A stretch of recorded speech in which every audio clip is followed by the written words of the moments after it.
Hi, I'm Allison Morrow. I'm the environmental reporter at King 5 in Seattle, Washington. And I decided to make this video instead of writing a long social media post because for me, video is more personal, and this is kind of a personal story. But before I get started, I just want to say I don't want this video or the comments that ensue to be a finger-pointing session against hunters.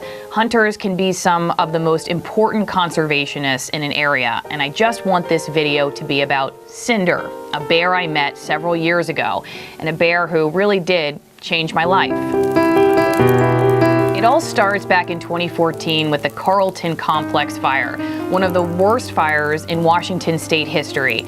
It leveled 2 towns in central Washington's Methow Valley and burned hundreds of homes. People in this area lost everything they had in some cases. It was after this fire that an orphaned bear cub was found by a man who lived nearby. She was so badly burned on her paws that she couldn't walk on them. She had to crawl on her elbows and knees.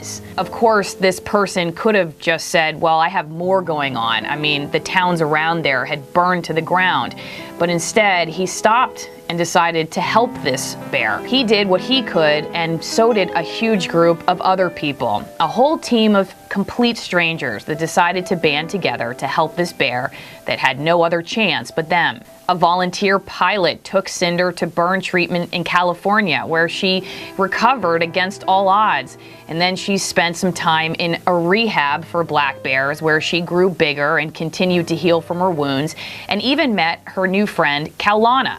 In 2015, Cinder had healed enough that she was ready to be released back to the wild with this new bear, Kaulana, that she had bonded with in rehab. And that's where I met Cinder, on a dirt road near Wenatchee, Washington, where biologists made sure to tattoo her gums and take her weight and do all the things they do to prepare a bear for release. They even put a collar on her so that they could track her movements. The day after that, we went to another dirt road, this time near Leavenworth, and we released Cinder and Kaulana back to the wild.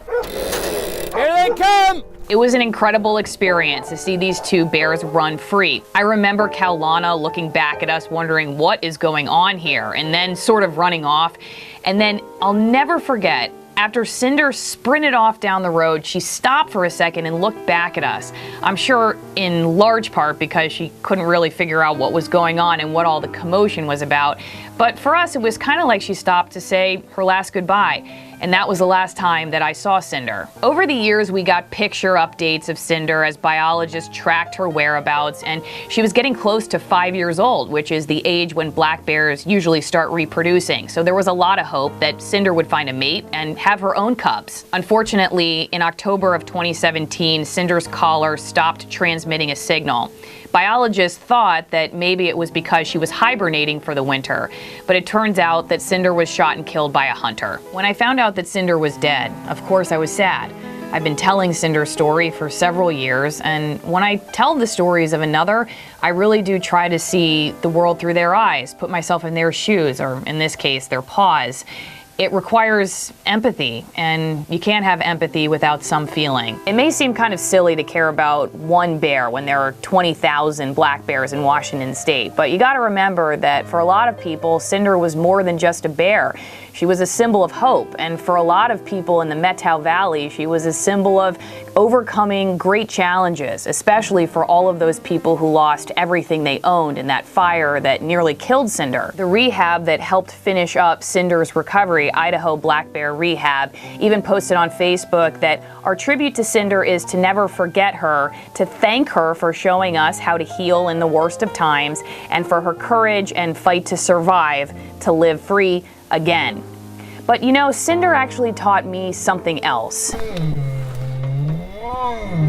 And that was watching all these strangers come together for an orphan bear cub, for something bigger than themselves, people who didn't know each other, some people who had lost a whole lot in these fires, putting their own needs aside for someone else. It would be really easy to just focus on Cinder's death and chalk it up to just another life that ends in tragedy. I mean, we certainly have enough of those stories in the news today.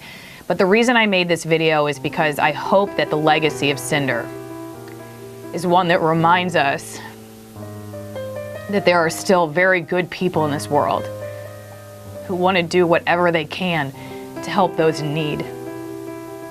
And that we can be one of those people too. Thanks for watching.